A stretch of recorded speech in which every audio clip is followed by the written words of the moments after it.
just a sec, go. In Dixie, we all gathered the morning my father passed away at about 10:30, I think it was. And I well remember that I was 13 then, and he was just about, what would it be, 22, 29? He was 6, going to be 7 in March, because my father died in January. And so he was the problem right away, like what was going to happen to George, because he was kind of the odd man out, you know, as far as school and so on, from the bush up on Dixie Road. However, Hazel Watson down the road, a good friend of Eileen, my sister, she took him on, I think, and coached him for the rest of the year. And Harry Phelan's wife, Stella, came out to Dixie, I guess that day probably, or right away, and she moved in for 2 weeks. And she did all the cooking and just took over. Because it was kind of a, oh, I know, Eileen was on the high seas that morning. They made her go to France to buy the clothes when he was dying, because Aunt Peggy refused to go. To buy the clothes for the store. She wanted to be in Toronto when my father died, because there was lots of trouble about notes and mortgages and like stuff Eileen probably wouldn't have had any control over. Anyway, my mother had a big three checks to a page checkbook, and all I can remember is her writing checks every day for a while. And we used to stand around her at the table. Like we were, it was January the 29th, but I think I was going to school. So maybe the boys were still driving us into school, which is what happened. Mm-hmm. And Uncle Brendan talked about in some of his speeches at the Osgood Hall about his early days. Now, Uncle George talks a lot about Aunt Eileen and how he was very close to her. Oh, for sure. She made sure he was brought up. She bought him a car, a Cadillac 12. Remember, Mom? I didn't know she bought it. I knew he had it. Yeah. She bought for him a beautiful 12-cylinder Cadillac. Yeah, beautiful car. It was 3 years old, I think, and it had gone 30,000 miles.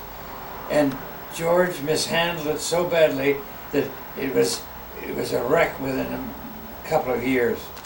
We may not put that into the the family history.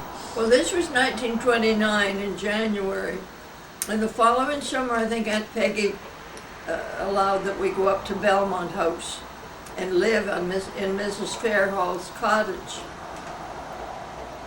which was the people that owned, which belonged to the people that ran Belmont House. So we used to go when we heard the bell ringing for meals, we were allowed to go down to Belmont House to eat.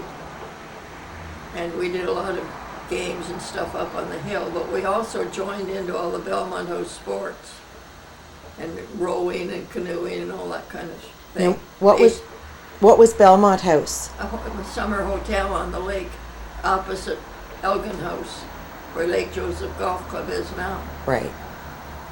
I thought I'd add that little touch about the present day. Okay. And so was it the summer? So it went on from 29 to, I believe something like 31. I went through grade 8. I was in grade 9, I think, when we moved into 106 Rosedale Heights Drive, which Eileen organized, because living in the country was just maybe a little bit too hard for her to handle things. She was always driving me in the city and teaching us swimming at the Y and badminton at the Y. It was a lot of work for her, so she thought we should be in the city. So we went, and we left the house completely empty except for the piano, and Brendan's room was full of New Yorkers. And during that time, she put an ad in the paper after we had moved, thinking she might rent it to somebody. And she had this ad in the paper, so we thought it would be fun to phone her and find out about the house, which I did. And she described it all and everything. She didn't know it was me. And we thought it was pretty funny. We finally told her that the only answer she got was from us.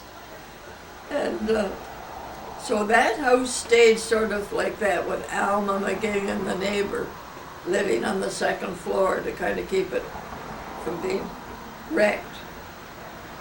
And lo and behold, in 38 seems like a long time at Rosedale Heights, but we were still there.